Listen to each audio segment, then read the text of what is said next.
विकास, school के विकास हो गए, शराब के विकास हो गए। इंडिया में मंच नहीं मिला, वो फॉरेन में जाके बोल रहे हैं इस चीज़ को। जब उनको हिंदुस्तान में मंच नहीं मिला तो आप उनको प्रधानमंत्री बनाएंगे? कैसी बात करते हैं हम? 14 से भी ज़्यादा और 19 से भी ज़्यादा, इस बार 24 में डबल का स्कोर होगा। दिल्ली में देख रहे हैं सिसोदिया चोर, जिन्होंने इतना बड़ा शराब घोटाला करा। दिल्ली में सरकार बना ले तो आपको जो कहोगे वो दूंगा मैं।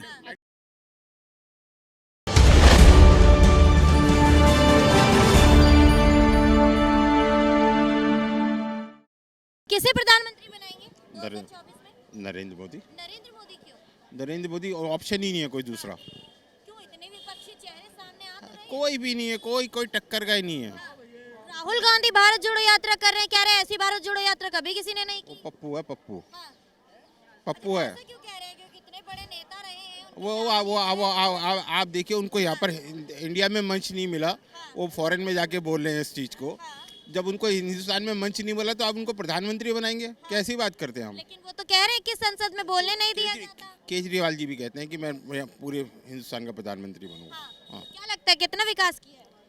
विकास देख लीजिए, आप देखिए, विकास, स्कूल के विकास हो गए, शराब के विकास हो गए, और बहुत सारे अभी विकास और आएंगे अभी खुल के। कहते हैं महागठबंधन करके बिहार की तरह इस बार केंद्र से बीजेपी को हटाने का प्लान बन रहा है। अब कोई बात नहीं है, लगा लीजिए, सारे के सारे 90 के अंदर सिमट जाएंगे।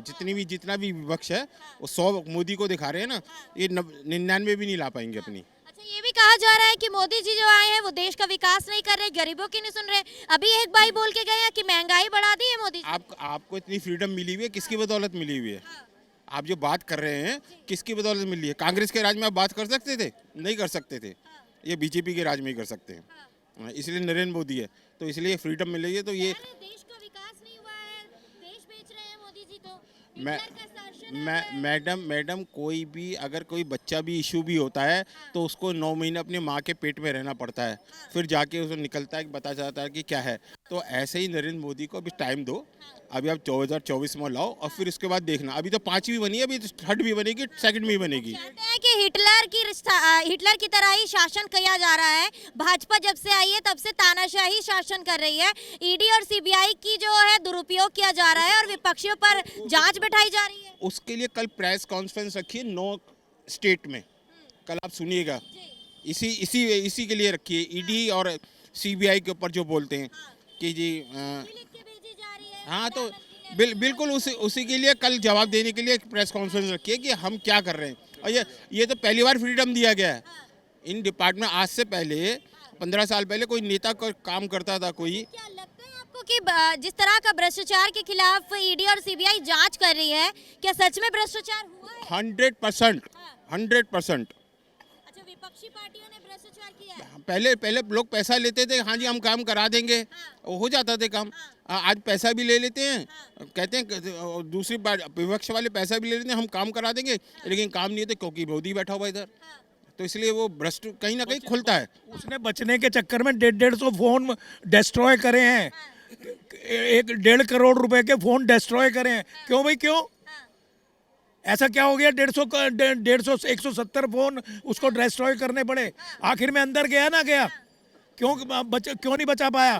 केजरीवाल क्यों नहीं बचा पाया अपने मंत्री को?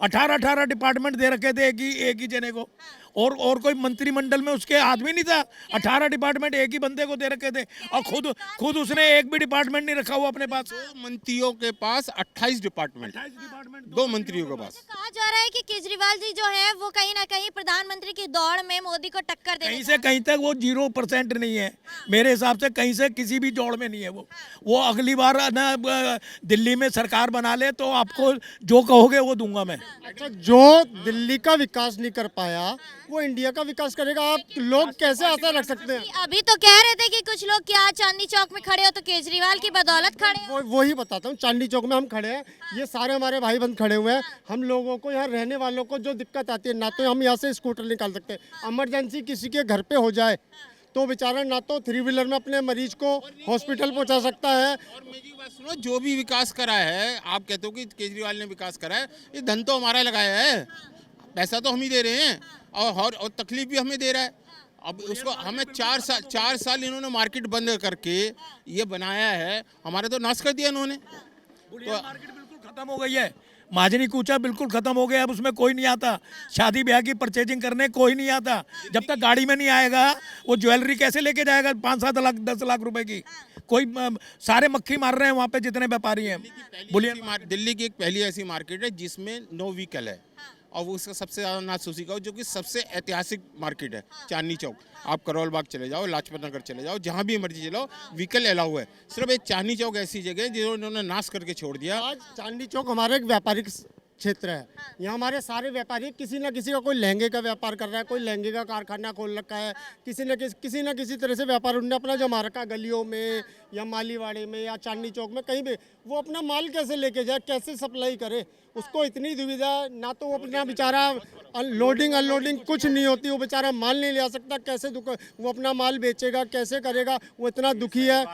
और बाहर निकल जाओ तो 20,000 रुपये का चालान कट जाता है अगले का, गरीब आदमी का। फिर वो कहते हैं कि गरीब आदमी का 20,000 का चालान कट गया, वो भरेगा कैसे? तो तुम किस लिए 20,000 का उसका स्कूटर नहीं होगा बेचारे का, कैसे माल पहुँचाएगा वो? मतलब केजरीवाल जी विकास नहीं कर रहे हैं, लेकिन वो तो कह रहे हैं कि मैं शिक्षा में विकास किया है, और मोदी सरकार शिक्षा के विकास और जो अस्पताल के विकास हुए हैं उनके खिलाफ ही आवाज शिक्षा उठा। का जो विकास करा है ना उसने, वो अपने स्टूडेंट्स को डरा धमका के उनसे बयान ले रहे हैं सिसोदिया के पक्ष में, और सबको छुट्टी कर दी है स्टूडेंट्स की।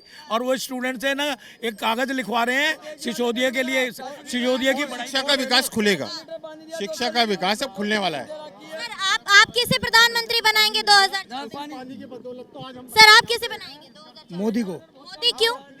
मोदी कार्य कर रहा है, विकास का कार्य भी कर रहा है, देश का विकास भी कर रहे हैं। क्या विकास? ये तो आने वाले समय में पता चलेगा, विपक्षी पार्टियां कहती हैं कि देश बेच रहे हैं, मलाई खा रहे हैं। जब सबको नजर आएगा, जब पता चलेगा मोदी मलाई खा रहे हैं या दूध उबाल रहे हैं। मोदी बढ़िया नहीं करा, केजरीवाल ने बढ़िया करा। केजरीवाल ने बढ़िया करा कह रहे हैं। वो इनसे पूछो कैसे बता रहे हैं, बढ़िया बता रहे हैं। देखो जो हम गरीब आदमी हैं, आज हमारा बच्चा जो है एक वैसे स्कूल में पढ़ता था, और जो पैसे वाले का वो उस बड़े स्कूल में पढ़ता था।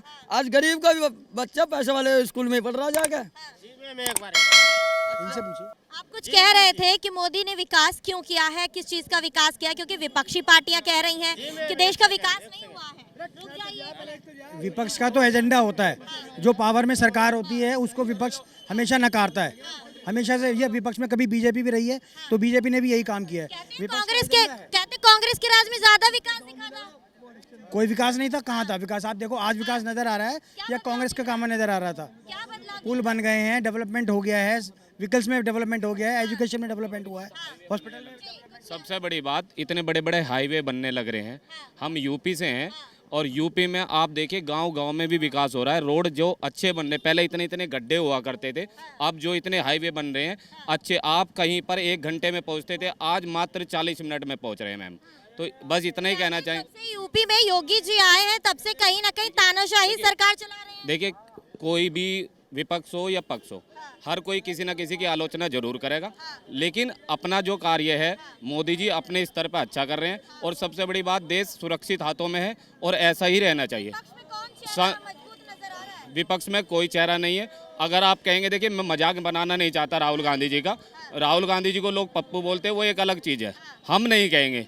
लेकिन हम ये कहेंगे कि इस बार भी मोदी सरकार ही आनी चाहिए बस। लेकिन राहुल गांधी हो या फिर अरविंद केजरीवाल हो या फिर नीतीश कुमार हो, ऐसे तमाम नाम हैं जो प्रधानमंत्री की दौड़ में सबसे आगे बताए जा रहे हैं। देखिए मैम, ये तो आप भी जानते हैं, वो गांव के प्रधान तक लायक नहीं रहेंगे आने वाले समय में।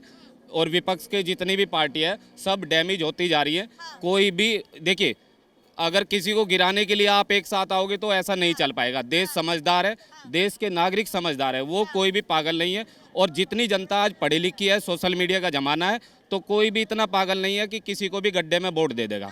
हम जो वोट देंगे वो सिर्फ और सिर्फ मोदी जी को देंगे। और किस आधार पर नहीं देनी चाहिए ये बताइए आप। नहीं, आप बताइए ना, कोई आधार होगा। आप तो मेरे से ज़्यादा पढ़े लिखे भी होंगे, किस आधार पर नहीं देनी चाहिए ये बताओ। अच्छा, दूसरा सवाल क्या करती हूँ। बताइए, पहले हम जहाँ से बिलोंग करते हैं गाजियाबाद जिले से, वहाँ पर क्या होता था, पुलिस वाले पहले क्या करते थे, ओए इधर हो जाओ, इतनी बदतमीजी से बोलते थे। आज हमारे यहाँ पर पुलिस वालों की जो लैंग्वेज है वो इतनी अच्छी है, अच्छा सर आप इधर आ जाइए, इस तरह की लैंग्वेज बदल गई, वो प्रशासन की बदल गई है। तो सरकार अच्छी है कि नहीं है?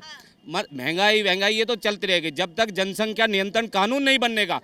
आप महंगाई को रोक ही नहीं सकते, चाहे किसी की भी सरकार आ जाइए। अच्छा, आप जब तक जनसंख्या नियंत्रण कानून नहीं लाएंगे, हम दो हमारे दो, किसी के भी 100 नहीं होने चाहिए, सभी के 2 बच्चे होंगे। तो वो जो ज़मीनें बंटने लग रही है, मेरे बाबा जी के हिस्से में 5 बीघे धरती आती थी, आज हम 2 भाई हैं, 2.5 बीघे आ रही है, हमारे भी बच्चे हैं 2-2, 1.25 बीघे आएगी। तो जब तक जनसंख्या नियंत्रण कानून नहीं बनेगा, महंगाई को कोई भी नहीं रोक पाएगा। अब आप खाली मोदी जी जब से आए हैं तब से हिंदुत्व की राजनीति करते हैं, सभी के लिए समान नहीं सोचते हैं। नहीं, ये तो अच्छी बात है। पहले क्या होता था, संसद भवन पे इफ्तियार पार्टियां हुआ करती थी। क्या हिंदू इस देश का नागरिक नहीं है क्या? बहुसंख्यक होने के बावजूद भी अल्पसंख्यक लोगों, जिन्हें 35 करोड़ होने के बाद भी अल्पसंख्यक बोला जाता है, उन लोगों की राजनीति होती थी। लेकिन जो 80 करोड़ लोग, 85 करोड़ लोग हैं, उन लोगों को कोई पूछने वाला नहीं था।